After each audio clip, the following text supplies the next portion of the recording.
దేవునికి మహిమ కలుగును గాక. ప్రభువైన యేసుక్రీస్తు నామమున మీ అందరికీ వందన మరణాతలు తెలియచేసుకుంటున్నాం.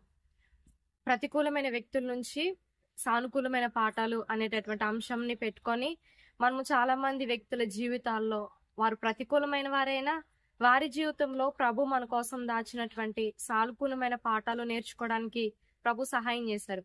ఈరోజు మరొక సందర్భాన్ని మరొక వ్యక్తిని మీకు జ్ఞాపకం చేయాలని ఆశపడుతున్నాను. వాక్యాన్ని చూసినట్లయితే 2వ రాజుల గ్రంథము 18వ అధ్యాయము 13వ వచనంలో ఈ మాట రాయబడి ఉంది.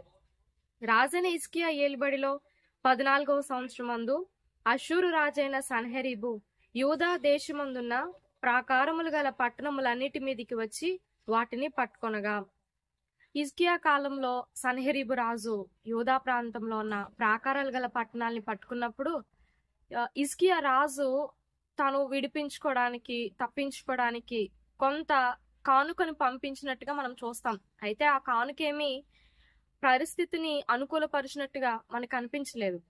తర్వాత రాజు ఆ యుద్ధం ఆ ప్రాంతం మీద జరిగే పరంపరలో అష్షూరు సైన్యం నుంచి కొంతమంది ప్రతినిధుల్ని కొంతమంది అఫీషియల్స్ ని యోధా ప్రాంతంలోనికి పంపించినప్పుడు వారిలో మనకు వ్యక్తి చాలా ఆశ్చర్యంగా చాలా అందరి దృష్టిని ఆకర్షించినట్లుగా అతని మాటలు కనబడతాయి.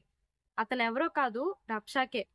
రబ్షాకే అంటే అది అతని పేరేమీ కాదు, కానీ అతని యొక్క స్థాయిని అతని పొజిషన్ ని అష్షూరు సామ్రాజ్యంలో అతని యొక్క స్థితిని తెలిపేదే రబ్షాకే. ఈ రబ్షాకే నిజానికి యోధా ప్రాంతం మీద యుద్ధం చేయక ముందే విజయాన్ని పొందాలి. యుద్ధం చేయకుండానే ఆ ప్రాంతాన్ని స్వాధీనం చేసుకోవాలనేమో అతను ఎంత వివేకం కలిగి ఎంత జ్ఞానం కలిగి ఎంత తెలివి కలిగి మాట్లాడతారో ఈ అధ్యాయంలో మనకి కొన్ని విషయాలు కనబడతాయి. మొదటిగా అతను యోధా ప్రజలతో మాట్లాడితే ఏమంటాడంటే, మీరు మా మీద గెలవడానికి ఫరో సహాయం తీసుకుంటున్నారా?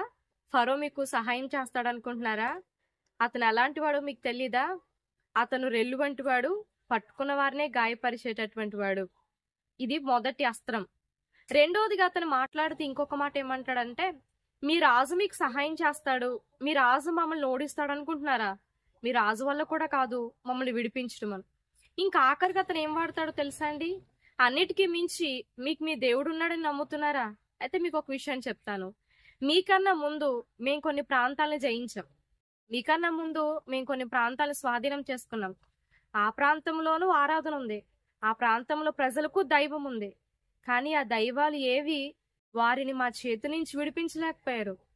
మరిప్పుడు మీ దేవుడైన యెహోవా విడిపిస్తారా? వారికి ఏ గతి పట్టిందో మా చేతుల్లో మీకు కూడా అదే గతి పడుతుంది. ఇక మా చేతి నుంచి మిమ్మల్ని రక్షించగలిగే వారు ఎవరూ లేరు కనుక మీరు మా రాజుకు దాసులైపోతే క్షేమంగా ఉంటారు. కనుక యుద్ధము చేసి నష్టపోవడం కన్నా మా రాజు చేతికి అప్పగించుకుంటే మీ పరిస్థితి బాగుంటదేమో అనేటట్టుగా ఇశ్రాయేలీలలో గలిబిలి కలిగించేటటువంటి మాటలు మాట్లాడి వెళ్ళిపోతాడు. బహుశా ఈ మాటలు పెద్ద ప్రభావం లేనివనుకుంటారేమో. ఈ మాటలు విన్న వెంటనే రాజైన హిజ్కియా తన వస్త్రాలు చింపుకొన్నంత పని అయింది. అంటే ఇతని మాటలు వ్యర్థం అవ్వలేదు. ఇతని మాటలు రాజులో ఉన్నటువంటి ధైర్యాన్ని చంపేసినాయి. రాజుకు ధైర్యం కోల్పోతే అది దేనికి సాదృశ్యం?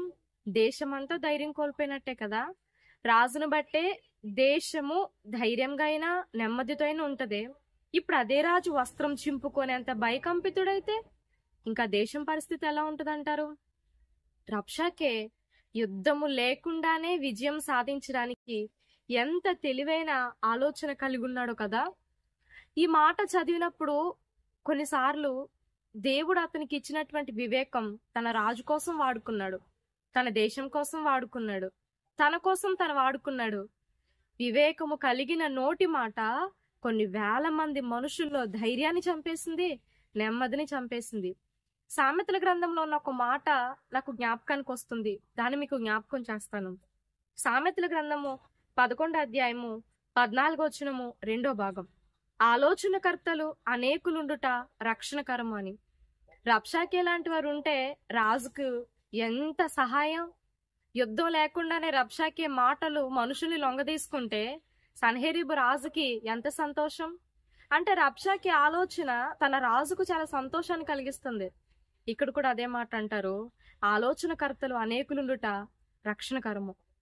అదే వ్యక్తి జ్ఞానం కలిగి ఒక వ్యక్తి జీవితాన్ని సరిచేయడానికి నోరు తెరిస్తే, ఇదే వివేకాన్ని, ఇదే తెలివిని వాడి ఒక వ్యక్తికి సత్య మార్గాన్ని నేర్పిస్తే, ఇదే వివేకాన్ని వాడి ఒక వ్యక్తికి సత్య దేవుని పరిచయం చేస్తే, ఈ మాట ఒక దేశంలో కలవరం కలిగించినప్పుడు, ఇదే జ్ఞానముతో కూడిన మంచి మాట, ఇదే వివేకంతో కూడిన దైవికమైన మాట ఒక వ్యక్తి జీవితానికి నెమ్మదివ్వదంటారా?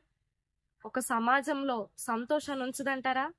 రబ్షాకే మాట ఇశ్రాయేలీలలో సమాధానం లేకుండా చేసింది.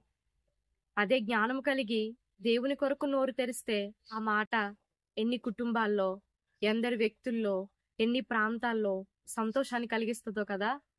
ఈరోజు దేవుని కొరకు, సత్యం కొరకు, అనేకమైన జీవితాలు సక్రమమైన మార్గంలో నడుచుట కొరకు జ్ఞానం కలిగి నోరు తెరిస్తే ప్రభుకి మహిమ, ఎన్నో జీవితాలకు నెమ్మది, ఎన్నో కుటుంబాలకు సంతోషం, సమాజంలో ప్రశాంతత.